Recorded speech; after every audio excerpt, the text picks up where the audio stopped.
একদিকে জিলহজ মাসে আফ্রিকার এক ভাই আমার মদিনার কামলিওয়ালা নবীজি সাল্লাল্লাহু তাআলা আলাইহি ওয়া আলিহি ওয়াসাল্লামের পবিত্র রওজা শরীফকে সামনে নিয়ে অপলক দৃষ্টিতে তাকিয়ে চোখের পানি সেরে সেরে সমস্ত বিশ্বের আশিকে মুস্তফা যারা রয়েছে তাদের অন্তরে প্রেমের জোয়ার তুলতেছে। ঠিক এই মুহূর্তে আমাদের বাংলাদেশের ফুটফুটে শায়েখ যারা রয়েছেন তারা নতুন নতুন প্রশ্ন তৈরি করে যে মদিনা শরীফে যাওয়া নাকি হজের অংশ না। তারা বলতেছে হুজুরে পাক সাল্লাল্লাহু তাআলা আলাইহি ওয়া আলিহি ওয়াসাল্লাম ওনার রওজা শরীফে যাওয়া যাবে না। এই মুহূর্তে তারা প্রশ্ন করতেছে যে হুজুরে পাক সাল্লাল্লাহু তাআলা আলাইহি ওয়া আলিহি ওয়াসাল্লাম ওনার রওজা শরীফে নিয়ত করে যাওয়া যাবে না। পৃথিবীর 3টা মসজিদ ছাড়া নাকি আমার মদিনার কামলিওয়ালা নবীজির রওজা শরীফ দেখার জন্য আলাদাভাবে নিয়ত করা যাবে না। হ্যাঁ, আমি আপনাকে বলছি শোনেন, আপনি যদি নবীদের মতো নিষ্পাপ মাসুম হন, আপনার জীবনে কোনো গুনাহ না থাকে, কোনো রকম অপরাধ না থাকে, কোনো রকম ত্রুটি বিচ্যুতি না থাকে, তাহলে আপনার মদিনা শরীফে যাওয়ার কোনো দরকার নাই। আপনি যদি ফেরেশতার মতো নিষ্পাপ হয়ে থাকেন তাহলে আপনার মদিনা শরীফে যাওয়ার কোনো দরকার নাই। কিন্তু আল্লাহর কসম করে বলি, আপনার জীবনে যদি গুনাহ থাকে, আপনার জীবনে যদি অপরাধ থাকে, আপনার জীবনে যদি পাপের কাজ থাকে, তাহলে আমার আল্লাহ পাক রব্বুল আলামিন নিজে বলেছেন মদিনা শরীফে যাওয়ার জন্য। আমার আল্লাহ পাক রব্বুল আলামিন নিজে বলেছেন হুজুরে পাক সাল্লাল্লাহু তাআলা আলাইহি ওয়া আলিহি ওয়াসাল্লামের কদম মোবারকে যাওয়ার জন্য। এই কথা আমরা বলি নাই।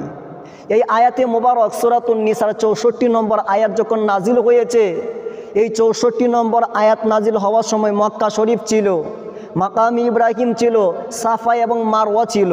আমার আল্লাহ পাক রব্বুল আলামিন ইরশাদ করেছেন আউযু বিল্লাহি মিনাশ শাইতানির রাজিম ওয়ালাউ আন্নাহুম ইযযালামু আনফুসাহুম জাউকা ফাস্তাগফিরুল্লাহা ওয়াস্তাগফারা লাহুমুর রাসূলু লাওয়াজাদুল্লাহা তাওয়াবার রহিমা। আমার আল্লাহ পাক রব্বুল আলামিন ইরশাদ করেছেন, হে গুনাহগারের দল, ওয়ালাউ আন্নাহুম ইযযালামু, গুনাহগার যখন নিজেদের নফসের উপরে জুলুম করে, যখন অপরাধ হয়ে যায়, যখন পাপের কাজ হয়ে যায়, তখন তারা কোথায় যাবে? আমার আল্লাহ পাক রব্বুল আলামিন বলতে পারতেন যে যখন তোমরা গুনাহ করবা, যখন তোমরা অপরাধ করবা, তখন তোমরা মক্কা শরীফে যাইবা, সেখানে গিয়ে হজ আদায় করবা, তোমরা সাফা এবং মারওয়া সাই করবা।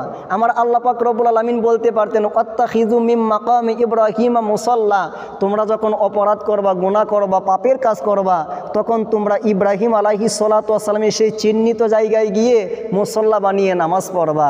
কিন্তু আমার আল্লাহ পাক রব্বুল আলামিন গুনাহগারদেরকে ওই সময়ে হজ করার কথা বলে নাই, গুনাহগারদেরকে ওই সময়ে মাকামি ইব্রাহিম মুসল্লা বানানোর কথা বলে নাই। আমার আল্লাহ পাক রব্বুল আলামিন গুনাহগারদেরকে ওই সময়ে সাফা এবং মারওয়া পাহাড় সাই করার জন্য বলে নাই। আমার আল্লাহ পাক রব্বুল আলামিন সরাসরি বলেছেন জাউকা, যদি তোমরা গুনাহগার হয়ে থাকো, যদি তোমরা অপরাধী হয়ে থাকো, যদি তোমরা পাপের কাজ করে থাকো, তাহলে তোমাদের পাপের কাজ, অপরাধের কাজ, গুনার কাজ মাফ করানোর জন্য ডাইরেক্ট জাউকা আমার মদিনার কামলিওয়ালা নবীজির দরবারে আগে যাও। হজ করার আগে মদিনার কামলিওয়ালা নবীজির দরবারে আগে যাও যদি গুনাহ মাফ করাইতে চাও। সুবহানাল্লাহ। তো আমার আল্লাহ পাক রব্বুল আলামিন গুনাহগারদেরকে বলেন মদিনা শরীফে যাওয়ার জন্য, গুনাহ মাফ করানোর জন্য, অপরাধ ক্ষমা করানোর জন্য, ভুল ত্রুটি বিচ্যুতি এগুলা মার্জনা করার জন্য। আল্লাহ পাক রব্বুল আলামিন কোরআনুল কারীমের সূরাতুন নিসার 64 নম্বর আয়াতে বলেছেন ওয়ালাউ আন্নাহুম ইযযালামু আনফুসাহুম জাউকা ফাস্তাগফিরুল্লাহা ওয়াস্তাগফারা লাহুমুর রাসূলু লাওয়াজাদুল্লাহা তাওয়াবার রহিমা। আমার আল্লাহ পাক রব্বুল আলামিন ইরশাদ করেছেন, আর যদি তারা গুনাহ করে ফেলে, নিজেদের নফসের উপর জুলুম করে, তারা যদি অপরাধ করে, পাপের কাজ করে, তাহলে তাদের 1 নাম্বার ডিউটি জাউকা, তারা যেন আমার রসুলের দরবারে আসে। রসুলের দরবারে আসার পরে হুজুরে পাক সাল্লাল্লাহু তাআলা আলাইহি ওয়া আলিহি ওয়াসাল্লাম উনার দরবার শরীফে যাওয়ার পরে তারা কি কি কাজ করবে? আমার আল্লাহ পাক রব্বুল আলামিন বলেছে যে ফাস্তাগফিরুল্লাহা, আমার মদিনার কামলিওয়ালা নবীজির দরবারে যাওয়ার পরে তারা তাদের গুনার জন্য, অপরাধের জন্য, পাপের কাজ করার জন্য ফাস্তাগফিরুল্লাহা, আমি আল্লাহ পাক রব্বুল আলামিনের দরবারে ইস্তেগফার করবে, গুনাহ মাফ চাইবে, পাপের কাজের জন্য চোখের পানি ছাড়বে। কিন্তু আল্লাহ পাক সাথে সাথে বলেছেন তারা লক্ষ কোটি বার ইস্তেগফার করলেও আমি আল্লাহ তাদেরকে মাফ করব না।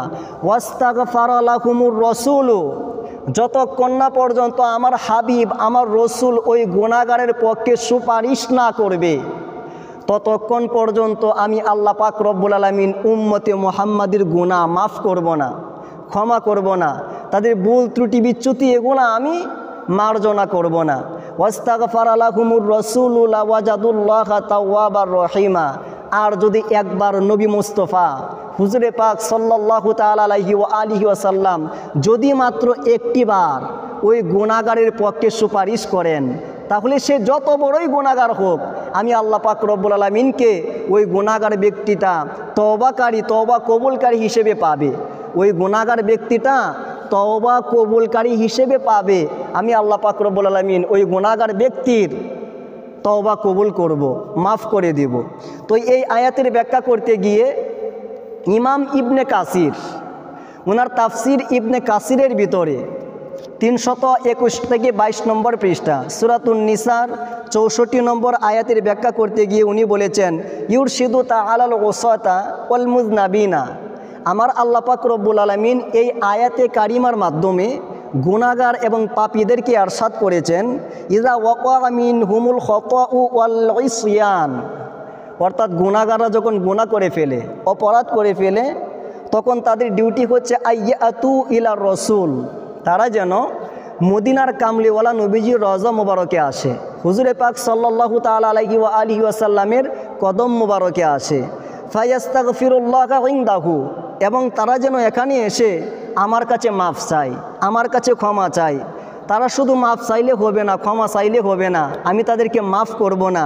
ওয়ায়াসআলুহু আইয়াস্তাগফিরা লাহুম, এবং তারা যেন মদিনার কামলিওয়ালা নবীজিকে বলে আমি আল্লাহর দরবারে একটু সুপারিশ করার জন্য। নাম্বার 1, আপনি যখন গুনাহ করবেন, আপনি যখন অপরাধ করবেন, আমার আল্লাহ পাক রব্বুল আলামিন আপনার অপরাধ মাফ করার জন্য ডাইরেক্ট মদিনা শরীফে যাওয়ার জন্য বলেছেন। মদিনা শরীফে যাওয়ার জন্য আয়াত নাজিল করে দিয়েছেন। আপনি মদিনা শরীফে যাইবেন, সেখানে গিয়ে কি করবেন? আস্তাগফিরুল্লাহ, আপনি আল্লাহর দরবারে ইস্তেগফার করবেন। আপনি যতই ইস্তেগফার করেন যে হে আল্লাহ তুমি আমাকে মাফ করে দাও, তুমি আমাকে ক্ষমা করে দাও, তুমি আমার অপরাধ মার্জনা করে দাও, আল্লাহ বলে আমি তোমার গুনাহ মাফ করব না। ওয়ায়াসআলুহু আইয়াস্তাগফিরা লাহুম, তারা যেন মদিনার কামলিওয়ালা নবীজিকে বলে ইয়া রাসূলুল্লাহ, ইয়া হাবিবাল্লাহ, আপনি একটু আমার পক্ষ হয়ে সুপারিশ করেন।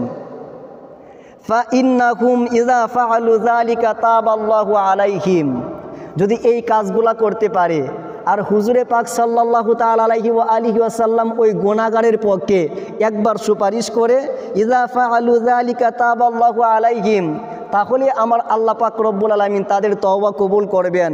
ওয়া রাহিমাহুম, এবং তাদেরকে দয়া করবেন। ওয়া গফারা লাহুম, এবং তাদেরকে মাফ করে দিবেন। সুবহানাল্লাহ। তো আপনি যদি গুনাহগার হয়ে থাকেন, তাহলে আপনাকে মদিনা শরীফে যাওয়া আপনার উপর ওয়াজিব। এই কথা আমি বলি নাই, আল্লাহ পাক রব্বুল আলামিন কুরআনুল কারীমে সূরাতুন নিসার 64 নম্বর আয়াত নাজিল করে সরাসরি বলেছেন যে ওয়ালাউ আন্নাহুম ইযলামু আনফুসাহুম জাউকা ফাস্তাগফিরুল্লাহা ওয়াস্তাগফারা লাহুমুর রাসূলু লাওয়াজাদুল্লাহা তাওয়াবার রহিমা।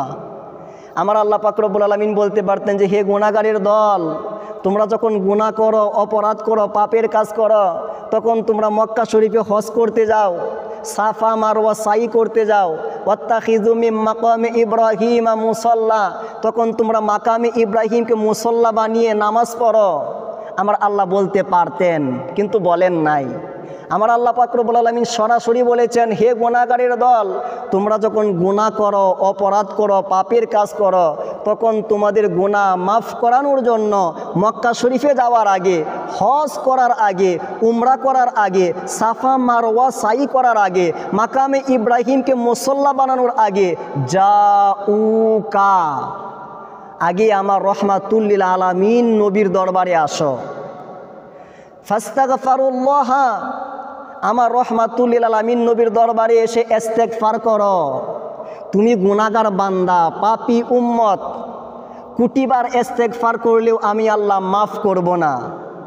ওয়াস্তাগফারা লাহুমুর রাসূলু, তুমি কোটিবার ইস্তেগফার করছো, মাফ চাইছো, কিন্তু আমি আল্লাহ মাফ করব না। যদি আমার নবী তোমার পক্ষে সুপারিশ না করে, যদি আমার নবী তোমার পক্ষে না কথা বলে, তাহলে তুমি কোটিবার মাফ চাইলেও আমি মাফ করব না। ওয়াস্তাগফার লাহুমুর রাসূল, আর আমার হাবিব, আমার বন্ধু মুহাম্মাদুর রাসূলুল্লাহ যদি একবার তোমার পক্ষে সুপারিশ করে, লা ওয়াজাদুল্লাহা তাওয়াবার রহিমা, তাহলে অবশ্যই আমি আল্লাহ পাক রব্বুল আলামিন তোমাকে মাফ করব, তোমাকে ক্ষমা করব। তো সম্মানিত ভাইয়েরা, আমার আল্লাহ পাক রব্বুল আলামিন বলতেছে, গুনাহগার তুমি মদিনায় আসো, তুমি আমার রসুলের দরবারে আসো। কিন্তু বর্তমানে ফুটফুটে শায়করা এই জিলহজ মাস